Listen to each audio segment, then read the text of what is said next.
Oh, luar biasa. Kita berikan aplaus untuk Pak Lo. Sharing dong Pak Lo, pengalamannya selama 5 kali tahun pemilu, tahun politik, kok bisa sampai di momen saat ini disebut Warren Buffett-nya Indonesia. Silahkan Pak. Saya menyapa dulu ya.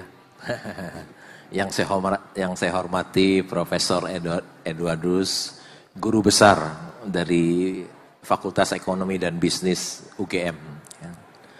Yang saya hormati Bapak Ibu, selamat siang, salam sejahtera bagi kita semua. Pertama-tama saya mau berterima kasih kepada Mbak Nunung ya, yang mewakili Bursa Efek Indonesia sudah mengundang saya, tidak bosan-bosan mengundang saya.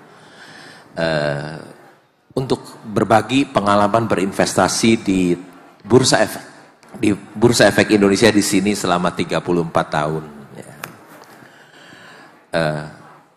Sebelum saya jawab Mbak Prisa, saya ingin jawab Pak Prof dulu ya. Pak Prof ini guru besar Fakultas Ekonomi dan Bisnis. Saya lulusan Fakultas Sastra Pak. Seorang sastrawan saya Pak ya. Coba-coba saya menjawab. Dulu waktu saya di kuliah Pak, saya belajarnya baca puisi, baca novel, belajar linguistik Pak, ilmu tata bahasa. Ya. Tadi Pak Prof bilang, bagaimana menghitung laba masa depan, ya. Cash flow masa depan, betul ya Pak ya? Ya. Sebetulnya masa depan itu misteri. Ya. Tidak seorang pun yang tahu apa yang akan terjadi hari esok. Ya. Tapi saya menemukan bahwa masa depan arus kas dari perusahaan itu bisa dilihat dari masa lalunya. Kalau kita lihat di annual report, ada laba perusahaan selama kinerja perusahaan, laporan keuangan singkat dari perusahaan itu selama 5 tahun. Ya. Jadi kalau 5 tahun ke belakang kita lihat perusahaan itu rugi, maka ke depan kemungkinan besar rugi, Prof. Ya. Kalau perusahaan itu labanya sebentar rugi, sebentar untung, ya mungkin ke depan juga akan mengikuti. Atau kalau perusahaannya kecil terus, ya mungkin labanya di tahun depan arus kasnya juga akan kecil juga. Tapi kalau company itu labanya besar dan dia selama 5 tahun di belakang dia bertumbuh, misalnya 20%, kemungkinan tahun ke-6 dia juga akan memperoleh laba 20% juga meningkat. Kira-kira begitu, Prof. Pertanyaan yang kedua adalah, apa beda seorang investor saham dengan spekulan, dengan seorang penjudi gambler ya Pak? Sebetul seorang investor saham itu bisa jadi dua-duanya Prof. Bisa jadi spekulan, bisa jadi gambler, dan juga bisa jadi investor saham, bisa investasi. Di mana garis pemisahnya? Yaitu kalau kita tahu apa yang kita beli, misalnya sebelum kita membeli saham satu perusahaan, kita membaca annual report-nya. Ya. Di situ kita tahu siapa pengendali perusahaan, siapa direksi dan komisarisnya, apakah mereka orang yang jujur, berintegritas, atau orang yang tidak jujur. Ya. Kita juga bisa tahu bidang usahanya apa, sektor bisnisnya, apakah usahanya bagus atau jelek. Ya. Kita juga bisa tahu labanya kecil atau besar. Kita juga tahu valuasinya mahal atau murah. Ya. Kemudian kita lihat laporan keuangannya, berapa labanya, berapa penjualannya, berapa modalnya, berapa hutangnya, berapa kasnya, berapa piutangnya, bagaimana dengan inventorinya, apakah wajar. Ya. Berapa banyak dia punya goodwill, aset tidak berwujud. Ya. Perusahaan ini berapa earning per share-nya, ya. berapa price earning ratio-nya, berapa nilai buku per sahamnya, berapa price to book-nya. Kalau kita tahu semuanya, kemudian kita membeli, ini perusahaan bagus dan murah, kita membeli, kita sedang berinvestasi, Prof. Ya. Tapi kalau kita sama sekali tidak tahu, kita hanya mendengar dari teman kita, dari pialang kita, dari tukang pom-pom, dari influencer. Kita membeli, kita tidak tahu sama sekali kondisi perusahaannya. Kita sedang berjudi, Prof. Ya, berspekulasi. Kira-kira begitu, Prof. Jawaban dari saya. Ya.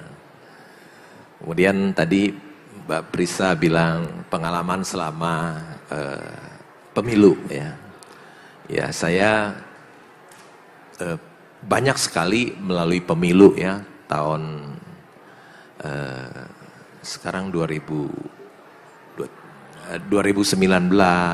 2014, 2009, 2004, tahun 99. Biasanya menjelang pemilu itu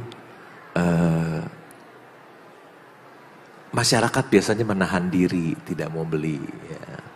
Tapi sehabis pemilu situasinya baik, tidak ada apa-apa, biasanya saham pada naik seperti itu, pada naik ya. Selesai pemilu berjalan dengan baik, pemilunya pasar akan harga-harga saham pada naik. Itu yang saya alami.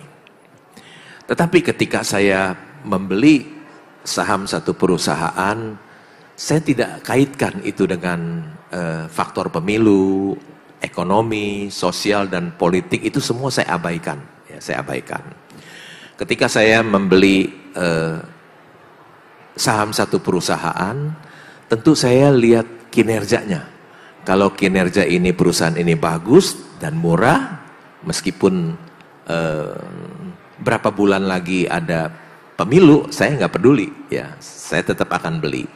Jadi kalau saya menemukan saham satu perusahaan yang bagus dan murah, saya tetap membelinya. Saya abaikan itu semua, faktor pemilu, ekonomi, sosial, dan politik.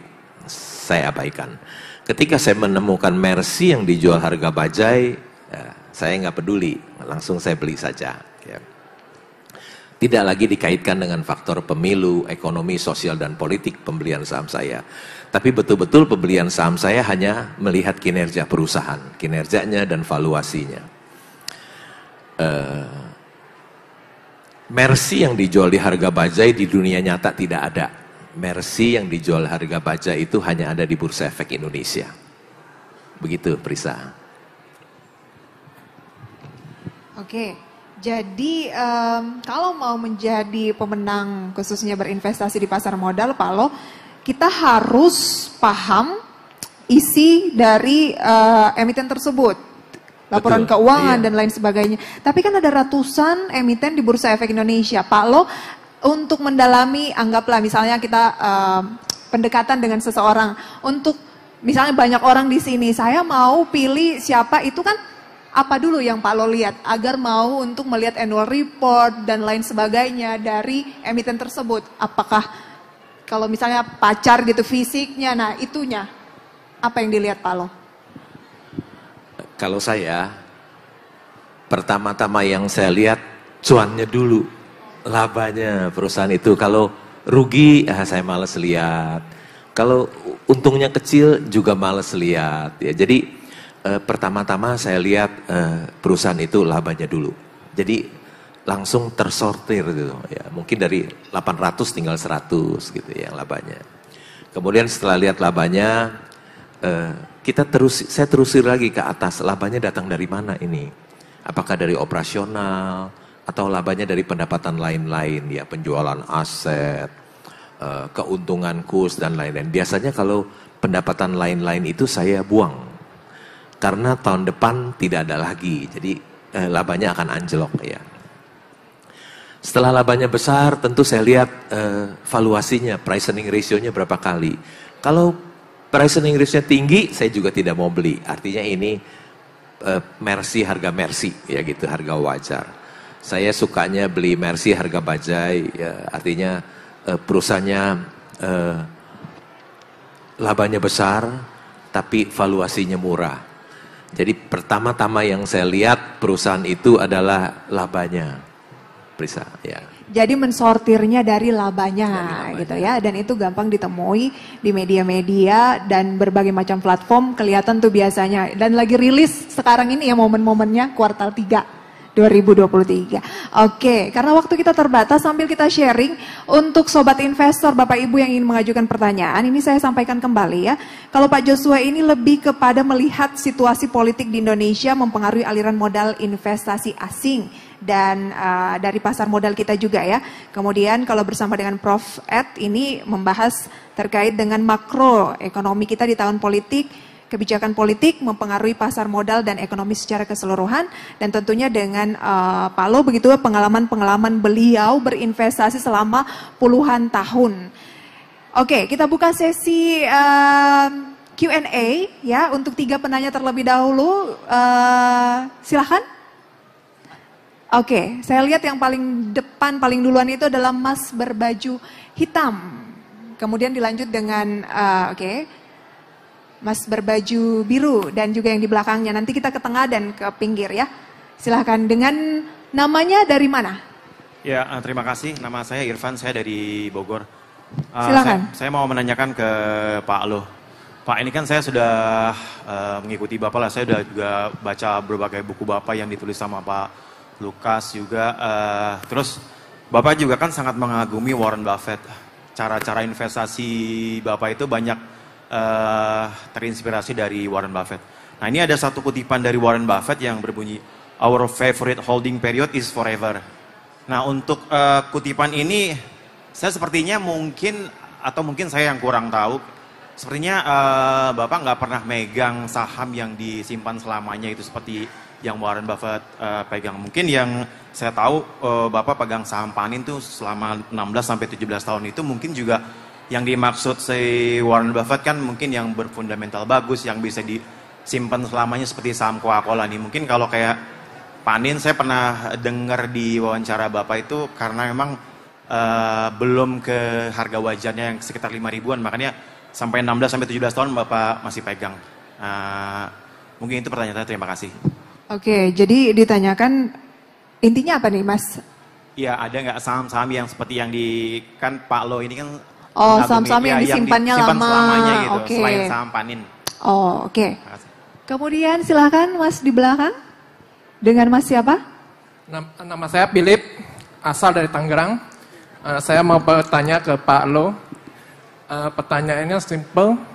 Bagaimana Pak Lo menentukan nilai intrinsik sebuah emiten atau saham? Jika ada perubahan kinerja, apakah nilai intrinsiknya ikut berubah? Itu saja Pak, terima kasih. Terima kasih Mas Philip. Selanjutnya. Oke, nama saya Cahyadi. Saya mau tanya dengan Pak Lo juga. Pak Lo, apakah Pak Lo juga pernah berinvestasi untuk saham-saham yang ada di luar negeri gitu? Okay. Mohon infonya, terima kasih. Dengan Mas siapa? Cahyadi. Cahyadi, oke. Semuanya untuk Pak Lo dulu ya, berarti ini rata-rata kayaknya investor. Pak Lo, pernah pegang saham paling lama berapa lama dan ada nggak yang lama banget? Tadi sudah disebutkan ada saham yang saya pegang 19 tahun yang belum saya jual karena belum mencapai harga wajarnya. Ya. Itu karena belum mencapai harga wajarnya. Memang saya ada saham-saham yang boleh dipegang seumur hidup.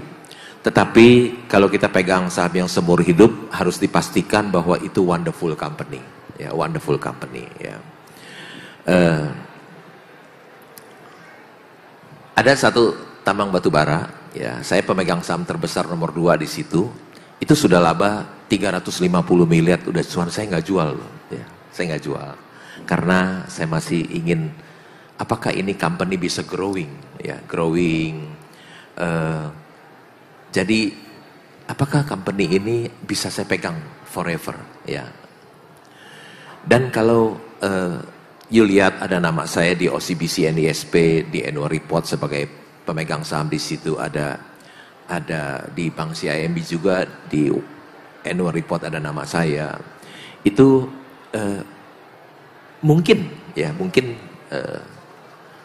itu juga bisa dipegang, mungkin sama saya bisa dipegang forever ya, karena kalau kita lihat prestasi Bank BCA itu selama 23 tahun dia growing, bertumbuh ya.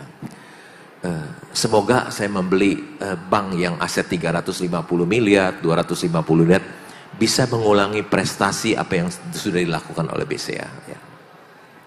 Karena saham BCA itu juga wonderful company yang boleh, bukan rekomendasi membeli atau menjual ya. Company itu dalam 23 tahun sudah memberikan capital gain kepada masyarakat selama 26.000% ya. Jadi ada saham-saham saya yang boleh dipegang seumur hidup, syaratnya harus wonderful company ya. Kalau nggak wonderful company, seperti saya beli Mercy harga bajai, ketika si bajai kembali jadi Mercy, ya saya jual, saya tidak pegang forever, begitu ya Pak ya. Oke, berarti ada banyak sebenarnya saham di Indonesia yang bisa dibilang wonderful company ya Pak Lo ya. Tapi harus pandai-pandai milihnya ya Pak ya. Oke, ada Mas Philip tadi nanya nilai intrinsik sebuah emiten apabila sebuah sentimen mempengaruhi nilainya, itu bagaimana strategi dari Pak Lo? Biasanya saya pendekatannya lihat satu perusahaan, biasanya pendekatan saya yang sederhana saja, very simple. Jadi ya, pendekatannya lihat dari price earning ratio, dari price to book. Ya, saya biasanya membeli company-company yang price to book rendah, ya, price earning ratio rendah, price to book rendah. Ya. Jadi itu untuk melindungi diri saya. Ya. Jadi artinya perusahaan yang harga sahamnya jauh lebih murah daripada nilai intrinsik perusahaan. Jadi untuk melindungi diri saya dari kerugian. Ya. Kalau saya membeli saham-saham yang over value, tentu over price, tentu resiko menjadi membesar buat saya. Tapi kalau saya membeli saham-saham yang under price, ya, under value, tentu resiko menjadi rendah buat saya. Jadi saya biasanya membeli perusahaan itu pendekatan dari price earning ratio yang rendah, price to book yang rendah. Kecuali dia wonderful company, ya bolehlah lebih tinggi sedikit di harga yang wajar, nggak usah harga diskon.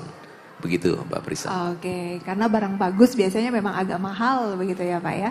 Oke, berarti kalau untuk tahu over value atau tidaknya sebuah emiten, Pak Lo berarti harus bisa menganalisis sendiri begitu ya. Dan Pak Lo kan tadi di CV-nya bilang 25 tahun tidak memperoleh pendidikan informal apapun. Berarti bisa belajar sendiri dong ya? Iya, saya otodidak ya. Tetapi bukan berarti saya nggak memperoleh pendidikan informal, pendidikan yang resmi, tapi saya setiap hari di rumah reading and thinking, ya, membaca dan berpikir. Jadi saya setiap hari dari pagi bangun tidur dari jam 6 sampai jam 9 itu saya membaca dan berpikir. Ya. Kemudian dari jam 9 sampai jam 4.15 saya melakukan, kalau ada Mercy harga bajai saya beli, ketika ada bajai saya yang saya beli sudah jadi Mercy, saya menjualnya dari jam 9 sampai jam 4.15 di Bursa Efek Indonesia diperdagangkan, dibuka. Dan setelah jam 4.15 biasanya saya tidur 1-2 jam. Kemudian setelah bangun saya makan, mandi, makan, kemudian melanjutkan lagi reading and thinking. Ya, saya suka buka transaksi hari ini. Saya lihat-lihat broker mana yang beli, broker mana yang jual. Saya juga lihat pengumuman dari Bursa Efek Indonesia di website. Mungkin satu hari ada 300 pengumuman.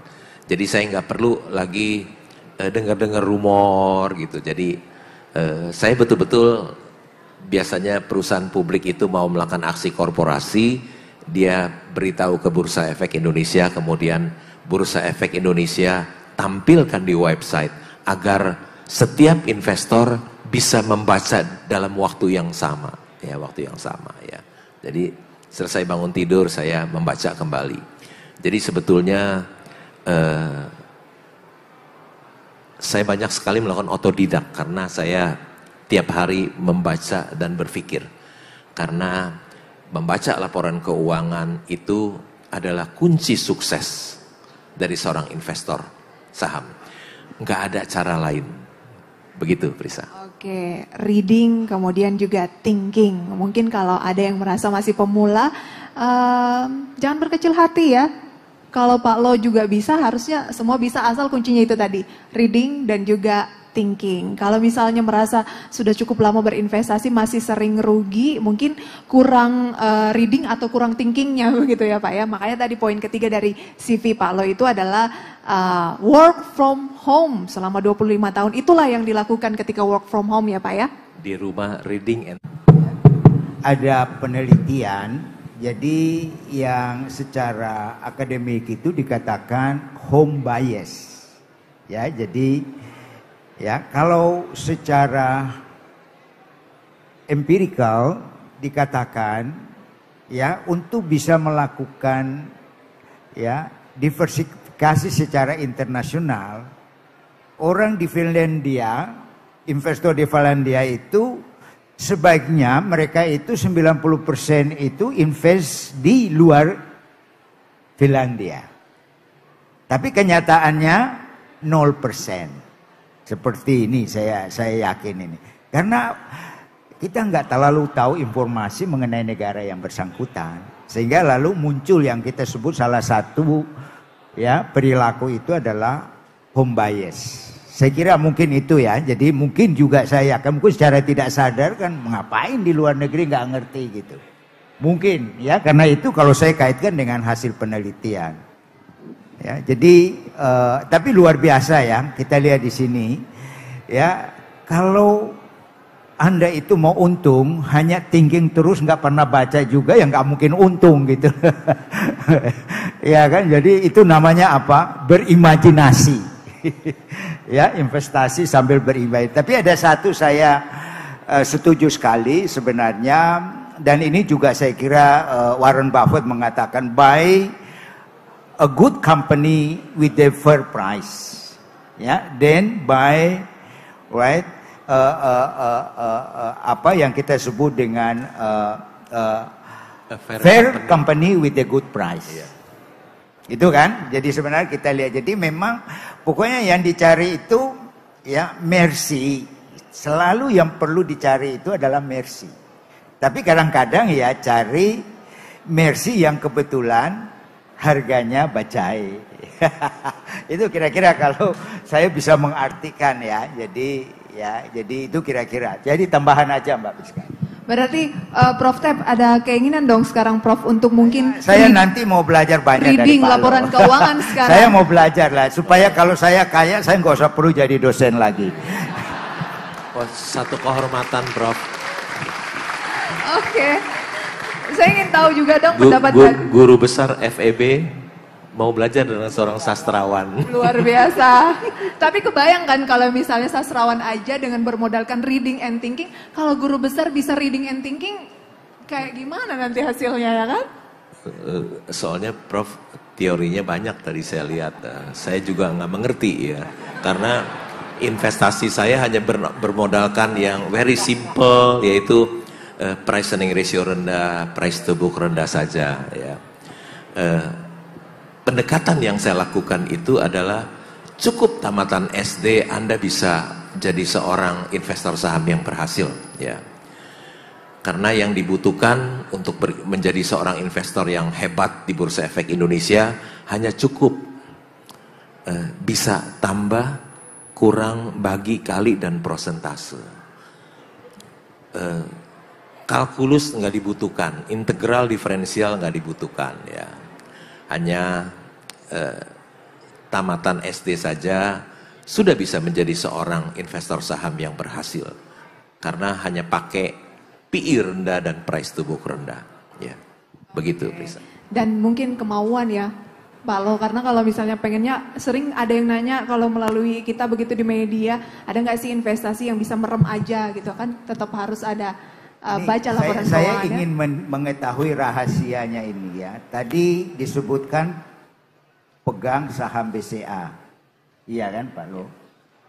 Kalau saya lihat tadi, sebentar saya lihat tadi dari handphone saya, price earning ratio Bank Mandiri itu kira-kira 10 kali.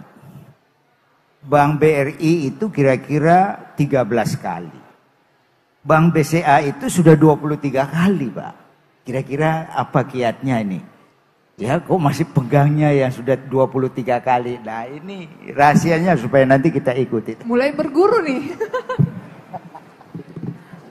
Itu memang perusahaan yang luar biasa bagus, Pak. Wonderful Company. Tentu saja Wonderful Company tidak bisa dijual PI rendah, Pak. Ya. Tentu tidak bisa disamakan rumah di pinggiran kota dengan rumah di SCBD ini, Pak. Di SCBD tentu rumah di Sudirman ini tentu akan jauh lebih mahal daripada rumah-rumah yang ada di pinggir kota, begitu, Prof. Oke. Berarti ada emiten yang sudah mahal bisa lebih mahal lagi gitu ya. Oke, saya mau ke Pak Joshua nih Pak. Melanjutkan tadi sedikit pertanyaan mengenai emiten di luar negeri. Karena sering memiliki klien begitu ya, investor asing. Seperti apa sih Pak antara emiten di domestik kita yang menurut Pak Lo kinerjanya juga sangat luar biasa. Di-compare mungkin dengan emiten-emiten di luar. Tadi saat saya bilang ya, untuk yang large cap, sudah masuk radar investor asing karena faktor likuiditas. Dan yang kedua, trennya sekarang itu mereka sedang keluar dari pasar Cina. Mungkin geopolitik, mungkin perekonomiannya memang sedang turun. Seperti kita tahu ada bankruptcy sektor properti di sana. Ya, mungkin banknya juga ikut. Sehingga dan internet juga pun, saham internet juga kan kompetisi dan sebagainya menyebabkan secara fundamental itu kurang menarik. Sehingga dan pasar Cina itu yang sebenarnya juga membawa banyak dana itu keluar dari Indonesia, banyak negara lain ke sana mungkin 5-10 tahun yang lalu. Waktu boom internet, Alibaba dan sebagainya itu. Justru di sini buat kita sebenarnya kesempatan. Dan ini bukan tren yang baru tahun ini atau baru bulan ini. Mungkin sejak tahun lalu, sejak perang dagang dari tahun 2019 sampai sekarang itu masih berjalan. Sehingga kesempatan. Cuma yang sangat buat saya, yang saya lihat, yang sangat mendapatkan berkah gitu ya dari pindahan flow ini sebenarnya pasar India. Dan sekarang PI-nya sangat mahal. Saham semen di sana jauh lebih mahal dibandingkan di sini misalkan. Karena mereka itu punya likuiditas sahamnya itu dalam. Jadi investor domestiknya juga tebal. Sehingga yang misalkan berapa saham yang di bursa yang daily turnover transaksi hariannya itu di atas misalkan $10 juta ya, 150 miliar per hari. Ya mungkin 10 saham. Di pasar India mungkin 200 begitu. Sehingga memudahkan sekali kalau investor yang mau masuk itu mengekspresikan lah perpindahannya ke pasar India. Jadi challenge kita sebenarnya adalah gimana supaya likuiditasnya membaik di domestik. Atau opportunity juga adalah kalau ada saham yang memang ada liquidity event menyebabkan free float-nya nambah atau secara besar, itu yang mungkin akan menarik investor institusi atau asing. Oke. Gitu. Jadi sebenarnya trennya kita ada punya fundamental dari segi liquidity atau flow juga sebenarnya mendukung, menyebabkan menurut saya opportunity di sini. Ya. Tidak semua. Cuma selama ini yang menikmati adalah ya seperti saham bank, BCA, BRI. Sebenarnya banyak sekali mungkin ya masih ada CIMB, Panin, NISP yang pas tubuhnya rendah, likuiditas nggak banyak diincar. Itu mungkin kurang efisien. Jadi mungkin di sini memang value-nya, kesempatannya begitu ya. Jadi macam-macam angle-nya ini. Yeah. Oke, Jadi berbagai sentimen yang terjadi di luar juga bukan berarti tidak menguntungkan emerging market seperti Indonesia. Terkadang malah peluangnya di emerging market seperti Indonesia, dan diharapkan para pelaku investor-investor pemula ini untuk membantu ya bagaimana agar likuiditas pasar modal di tanah air kita juga semakin tebal gitu ya. Oke, kita buka sesi satu kali lagi mungkin ya.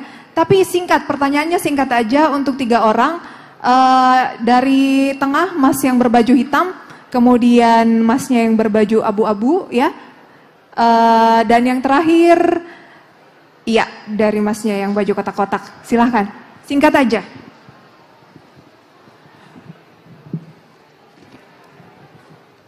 Cek. Izin Pak Lo, saya mau bertanya. Nama saya Rizky Wandana, saya asal Jakarta Selatan. Yang ingin saya tanyakan Pak Lo, sebelum Bapak memutuskan membeli saham, berapa lama persiapan Bapak untuk membeli saham itu? Dan apakah Bapak membeli saham dengan menghitung secara manual, dengan mendownload laporan keuangan perusahaan, atau melalui aplikasi yang sudah secara mempermudahkan untuk kita menghitung laporan keuangannya? Oke. Mungkin itu saja. Terima kasih Pak Lo. Mas Aris. Nextnya tadi? Ya, silakan.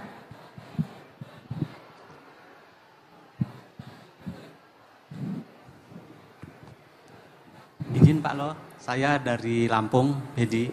Saya mau nanya terkait saham gorengan. Apakah Pak Lo pernah tertarik untuk bermain saham gorengan? Cukup, terima kasih. Oke, misalnya iseng-iseng gitu ya, pengen spekulasi. Oke, Mas Didi ya? Ya, terakhir silakan. Terima kasih, perkenalkan nama saya Ato. Saya dari Universitas MH Tamrinaka. Pertanyaan saya, seperti yang sudah dijelaskan oleh Pak Prof tadi, bahwa ketika kita ingin menginginkan return yang lebih besar, terkadang kita harus merisikokan yang lebih besar. Tapi selama ini saya mengikuti juga Pak Lo, ada pernyataan dari Pak Lo yang mengatakan bisa saja kita membeli saham dengan risiko yang lebih rendah, tapi dengan return yang tinggi ketika kita tahu saham yang kita beli. Ketika kita tahu bahwa saham ini wonderful company tapi lagi salah harga, itu kita istilahnya margin of safety-nya lebih besar. Itu perbedaannya apa sih antara kedua itu? Terima kasih banyak. Terima kasih. Oke, itu perbedaannya apa? Mungkin langsung saja dari Ato terlebih dahulu, Pak Lo. Kalau tadi Prof bilang returnnya besar, resikonya juga biasanya besar. Tapi Pak Lo bilang resiko rendah, biasanya returnnya juga bisa besar. Gimana Pak Lo? Ya memang semua orang di seluruh dunia mengatakan saham itu high risk high gain, ya. Tetapi sebetulnya orang yang ahli dia bisa memilih saham-saham yang low risk high gain.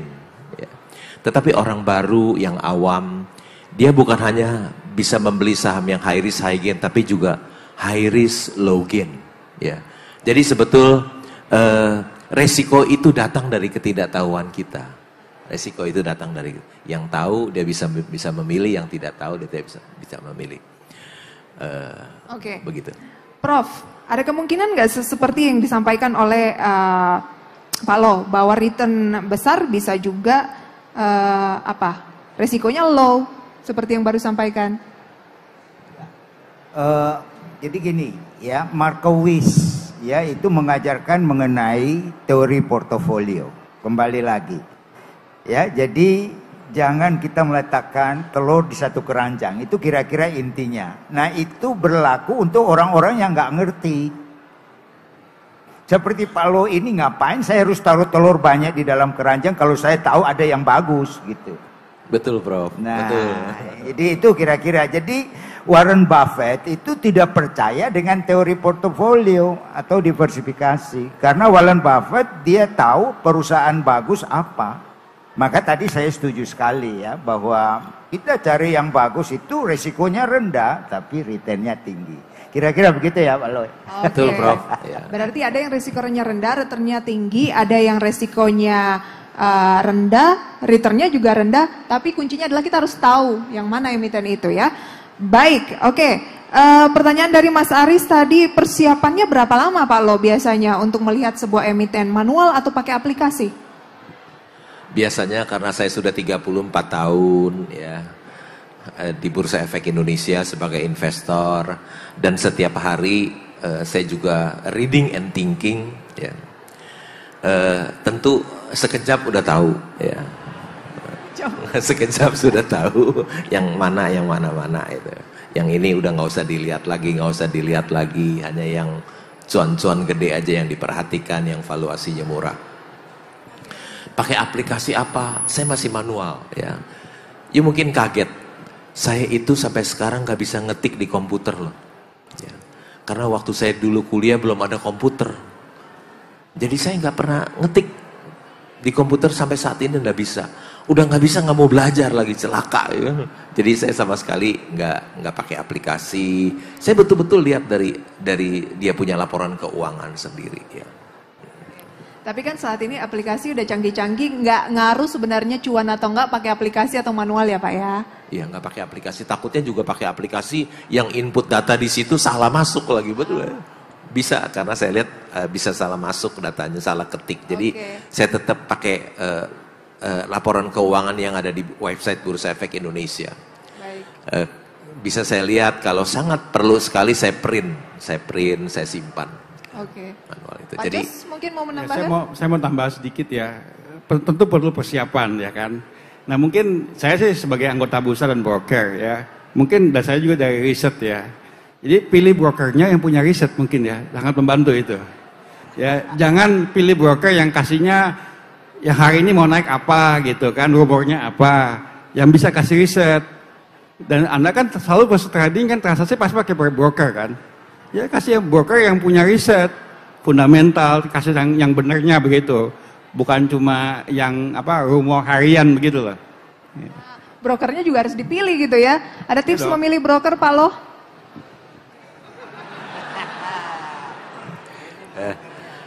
Saya biasanya memilih broker itu yang di belakangnya ada bank untuk backup keuangan saya, jadi aman. Saya lebih prioritaskan keamanan uang saya. Jadi saya biasanya pilih broker-broker yang punya bank, orang-orang yang terkaya di Indonesia, supaya uang saya aman, ya tidak hilang. Itu seperti tempat Pak Jos kayaknya ya. Oke. Satu lagi nih pertanyaan tadi Pak Didi gitu ya. Punya stok gorengan nggak Pak? Penny stok gitu nggak Pak? Pernah nggak? Tentu saya tidak pernah membeli saham gorengan. Saham gorengan itu biasanya kinerjanya tidak bagus, kinerjanya jelek, valuasinya mahal. Tentu saya tidak mau membeli, tidak pernah membeli. Kalau andai kata saya membeli saham gorengan, malu buat diri saya sendiri, malu. Jangankan saham gorengan, perusahaan yang kinerjanya jelek aja saya beli. Aduh, malu kalau beli saham kayak gini. Begitu, ya malu. Oh, itu dia ya. Closing statement dari... Saya punya company kan, semuanya bagus-bagus ada. Saya pemegang saham di perusahaan tambang batu bara, ya. Nomor 2 labanya 2,8 triliun 6 bulan. Ya. Saya bangga. Beli saham gorengan, malu, muka mau taruh di mana? Malu, gitu ya? Nggak mau saya ya. Closing statement, gitu. Pak Lo, kira-kira tips untuk yang pemula mungkin di sini atau yang lagi berjuang agar menjadi pemenang di tahun politik ini menjadi seorang investor? Jangan pernah beli kucing dalam karung. Ya. Jangan main saham gorengan. Belilah perusahaan yang bagus, kinerjanya murah, ya. Kemudian kita menunggu sampai dia naik kembali. Cari perusahaan yang jangan pernah kita beli kucing dalam karung. Baca laporan keuangan, karena membaca laporan keuangan adalah kunci keberhasilan dari seorang investor saham. Tidak ada cara lain. Ya. Tema bursa kita adalah aku investor saham. Ya. Aku investor saham. Ya. Aku sudah aku senang dan bangga menjadi investor saham selama 34 tahun di Bursa Efek Indonesia.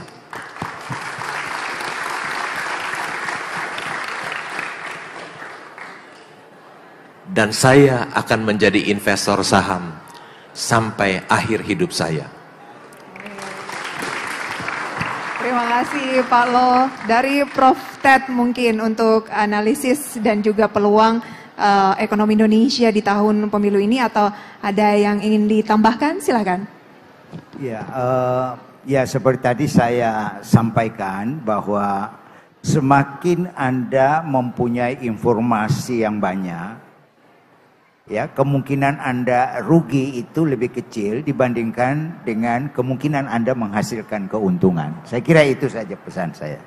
Oke, sedikit Prof, arah ekonomi kita ke depan kira-kira akan gimana Prof? Ya. Oh, pemilu ke depan. Ya, seperti saya katakan, kita tidak tahu, tapi dari hasil pemilu itu kan tahun ini, ya kalau di Amerika itu kalau incumbent menang itu harga sahamnya naik. Itu ya di beberapa negara itu. Lalu perusahaan-perusahaan yang ada connectednya dengan ya ruling party itu tentunya akan lebih cemerlang itu. Tapi kita nggak tahu karena yang akan maju di Indonesia bukan lagi incumbent. Jadi yang menang siapa, saya sendiri tidak bisa memprediksi. Ya, karena kalau saya prediksi nanti pasti dikira saya dukung salah satu gitu.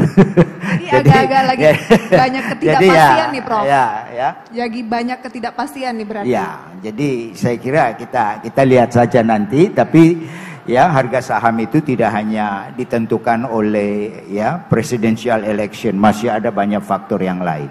Saya kira Baik, terima kasih Prof. Pak Jos, banyak faktor yang lain, katanya banyak ketidakpastian, kira-kira langkah apa yang akan diambil seorang praktisi pasar modal seperti Anda? Saya sih cukup optimis ya terhadap prospek pasar, pertumbuhan perusahaan 10% tahun depan, flow dari luar, perekonomian Indonesia tumbuhannya juga di tengah resesi dunia kita bagus. Kalau komoditi naik, harga minyak naik, harga batu bara juga naik, ya tentu kan menguntungkan Indonesia. Pengendalian makroekonomi kita stabil dan baik sekali. Jadi saya merasa cukup optimis dengan prospek pasar modal kita tahun depan. Oke, itu dia. Kita berikan aplaus yang meriah untuk ketiga narasumber kita yang luar biasa pada seminar utama kali ini ya. Kurang lebih kalau saya simpulkan bahwa masih optimis kondisi makroekonomi kita akan bagus menjelang tahun politik, banyak faktor.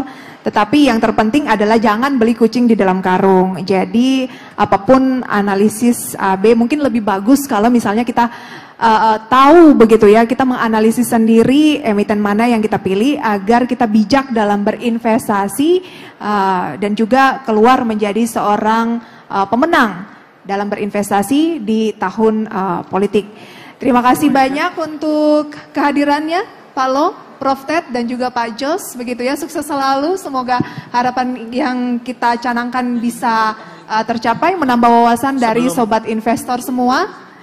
Dan akhir kata saya Prisa Somodatu mengucapkan terima kasih, mohon maaf apabila banyak begitu ya yang ingin bertanya namun waktu yang terbatas. Wassalamualaikum warahmatullahi wabarakatuh. Maju terus pasar modal Indonesia. Iya, kita berikan sambutan dan tepuk tangan yang meriah kepada para pembicara dan juga kepada moderator siang hari ini yang telah memimpin seminar yang sangat menarik, very insightful. Dan juga jangan lupa tagline hari ini adalah beli Mercy harga bajai. Mantap sekali. Menarik ya, mantap ya. Oke.